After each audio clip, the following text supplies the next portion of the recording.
Hey, you guys, welcome back to the Mountain Morning Show and continuing with our Younger You segments, because these are some very important episodes that provide some valuable information on how to, first off, as the title states, feel and be a little bit younger, as well as some tips and tricks to make that happen. And Troy Thompson from ABC4 is going to help us do just that, right, Joe? I think he knows about looking younger, right? Just a little bit.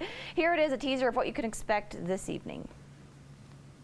Thanks, team. On tonight's episode of The Younger You, we'll be discussing the tough topic of eating disorders. Take a look at this clip from tonight's episode.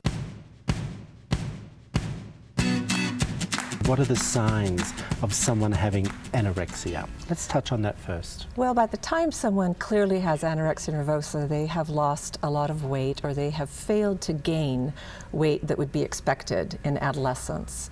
So generally there's weight loss, there's a tremendous avoidance of food and eating, excuses not to eat. There are certain behaviors that are what we call red flags. But avoiding eating, minimizing eating, eating only a few foods, and developing sometimes even rather bizarre rituals around eating. And excessive exercise can be part of the picture. Bulimia.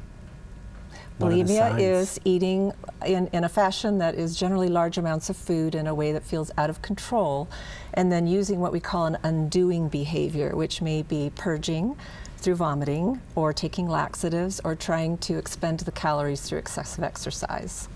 Okay. You had a third one. Binge eating disorder is bulimia without the undoing behaviors. So it's eating large amounts of food, Isn't that interesting? But sometimes sleeping instead, being sluggish, or you know, one's life becomes narrow because the eating, for whatever reason, through trying to get, you know, comfort, or through not being permitted to eat a wide variety of foods. You know, dieting is quite a risk factor for all of these eating disorders. Yeah, I think one of the biggest things that we have to be clear about is that eating disorders are actually mental illnesses.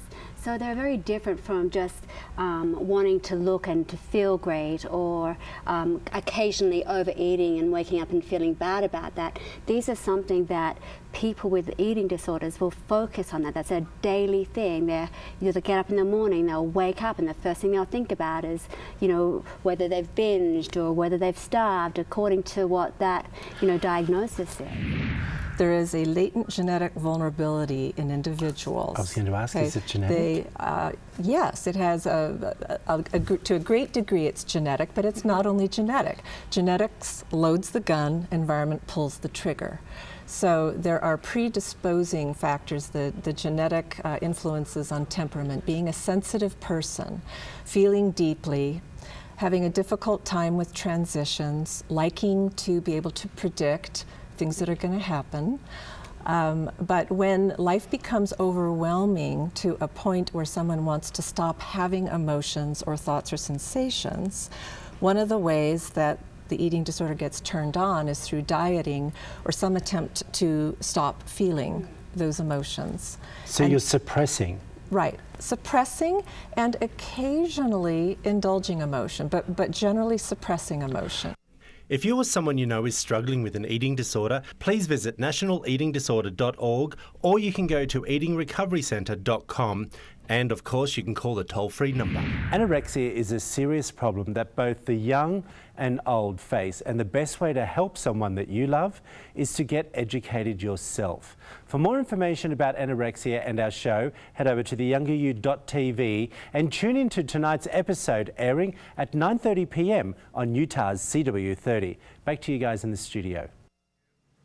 Thanks, Troy. That is a little sneak peek of what you can expect this evening. Like you said, it's 9:30. Did you learn anything, Joe? Well, no, I just think this is a critical issue, especially with young people.